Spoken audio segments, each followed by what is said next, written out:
Jonathan Edwards é tomado por tal presença espiritual com sua esposa em sua casa, orando e jejuando por tantos dias, que há uma vez onde a sua esposa é tomada de um ambiente da sua casa e vai para outro.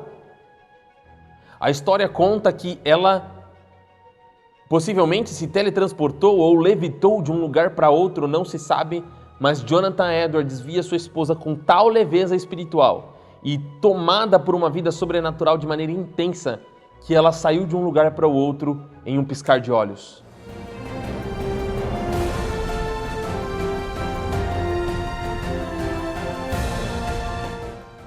Um gênio que aos 6 anos de idade já fazia grandes projetos e aprendia latim. Um homem que foi considerado um dos maiores teólogos estadunidenses de todos os tempos. Você ouvirá agora a história de Jonathan Edwards. Seja muito bem-vindo ao programa Testemunhas. Meu nome é Lucas Bezalel e eu te apresentarei agora, de maneira muito resumida, a história de Jonathan Edwards. Jonathan Edwards marcou a minha vida, marcou a vida de um grande teólogo mundialmente famoso, chamado John Piper, e também foi inspirado pela vida do missionário David Brenner. Inclusive, Jonathan Edwards escreveu um livro chamado A Vida de David Brenner, que milhares de missionários ao redor do mundo, desde o século XIX até os dias atuais, continuam lendo a sua história, que foi um missionário entre os índios que impactou muito a vida de Jonathan Edwards. Jonathan Edwards também é amplamente conhecido pelo seu sermão, intitulado Pecadores na Mão de um Deus Irado. A história conta que Jonathan Edwards sempre saía a uma floresta em sua casa para orar. Essa floresta ficava no terreno de sua casa e tinha uma casa de oração nesse lugar. A história conta que antes do seu sermão ser pregado, Pecadores na Mão de um Deus Irado, Jonathan Edwards convida mais 2 ou 3 amigos e neste lugar de oração na floresta eles passam 3 dias jejuando e orando na busca pela presença do Senhor Jesus. O que aconteceu naqueles dias onde Jonathan Edwards foi tomado para pregar a respeito da ira de Deus e a respeito do arrependimento de pecados, a história nos conta de maneira profunda e miraculosa. Vou ler a você um relato profundo sobre as coisas que aconteciam neste tempo onde Jonathan Edwards pregava. Olha só o que diz os relatos que aconteceram neste avivamento que aconteceu entre 1730 e 1740. Era maravilhoso ver como as emoções das pessoas eram tocadas, quando Deus repentinamente abria os seus olhos e permitia que a grandeza de sua graça penetrasse suas mentes. A plenitude de Cristo e o seu desejo de salvar as pessoas. Tal surpresa fazia com que os seus corações quase saltassem do peito, de maneira que muitos rompiam em gargalhadas e rios de lágrimas misturados com altos prantos. Às vezes, não podiam se conter e clamavam em alta voz, expressando a sua admiração. Algumas pessoas nutriam desejo pela presença de Cristo a tal nível que elas perdiam as suas forças naturais. Olha só. E alguns eram dominados pela percepção do amor sacrificial de Cristo por criaturas tão pobres, perversas e indignas, a ponto de perderem as forças dos seus corpos. Ou seja, as pessoas caíam no chão. Várias pessoas tiveram uma percepção tão grande da glória de Deus e da excelência de Cristo que a natureza e a vida pareciam desvanecer. Provavelmente, se Deus tivesse lhes manifestado um pouco mais de sua presença, seus corpos teriam sido dissolvidos.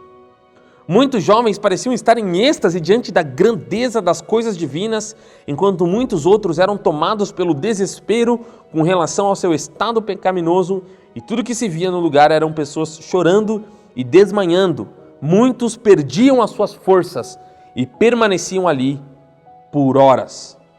Era comum ver prantos, desmaios e pessoas cheias do Espírito Santo afetadas durante toda aquela noite. As pessoas pernoitavam na igreja como numa espécie de transe, permanecendo imóveis por 24 horas, desprovidas de total sentido, mas ao mesmo tempo sob forte impressão espiritual, como se tivessem ido ao paraíso e tido visões de coisas gloriosas e agradáveis. Essas expressões estão compiladas nas obras de Jonathan Edwards, chamada The Great Awakening, o Grande Avivamento, nas páginas 547 e 550, e a narrativa das surpreendentes conversas, nas páginas 37 adiante.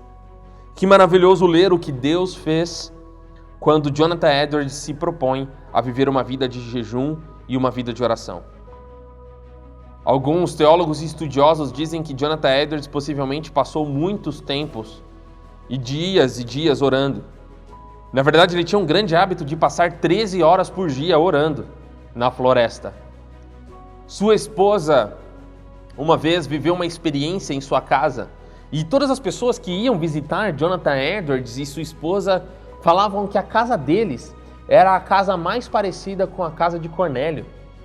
Era um ambiente tão profundo e magnífico da presença de Deus que você se sentia como se estivesse na casa de um dos apóstolos de Jesus. Jonathan Edwards é tomado por tal presença espiritual com sua esposa em sua casa, orando e jejuando por tantos dias, que há uma vez onde a sua esposa é tomada de um ambiente da sua casa e vai para outro.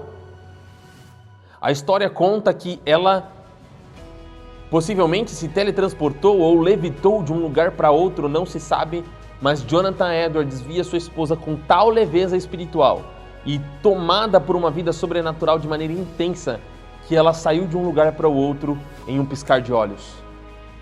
Uma mulher tomada pela presença de Deus, um homem tomado pela presença de Deus, ultrapassa qualquer tipo de lei da física e lei da natureza. Na realidade, o mundo sobrenatural é muito mais intenso do que aquilo que nós imaginamos. Mas eu gostaria de contar para vocês um pouquinho de como foi o início de Jonathan Edwards, que já era um gênio desde a sua tenridade. Ele começou a estudar latim com apenas 6 anos de idade. Com 10 anos, ele escreveu um ensaio gigantesco sobre a imortalidade da alma. Com 11 anos, ele escreveu um projeto magnífico sobre aranhas voadoras. Com 13 anos, Jonathan Edwards, além de ser fluente em latim, também era fluente em grego e hebraico. Eu não sei se você sabe, mas uma das maiores universidades do mundo, mais renomadas de toda a história, a Universidade de Yale, teve como professor Jonathan Edwards. Inclusive, hoje mesmo, em Yale, há um museu dedicado aos trabalhos e às obras magníficas de Jonathan Edwards. É impossível não dizer que realmente Jonathan Edwards era um homem fora de seu tempo. Mais do que isso, um homem tocado pela presença sobrenatural de Deus. O que Deus pode fazer com alguém que se entrega a Ele? O que o Espírito Santo pode fazer com alguém que se dedica a viver uma vida de oração e de estudo da Palavra de Deus? Eu te digo que o Senhor Jesus pode fazer todas as coisas. Esta é um resumo da história de Jonathan Edwards. E eu espero que você vá atrás, pesquise, procure, encontre as informações, as histórias, os livros, as multidões de obras que Jonathan Edwards deixou para a Igreja das Nações. O meu nome é Lucas Bezalel e você acabou de assistir mais um episódio do programa Testemunhas. Compartilhe com seus amigos, compartilhe com a sua igreja e viva uma vida cheia do Espírito Santo. Tchau, tchau.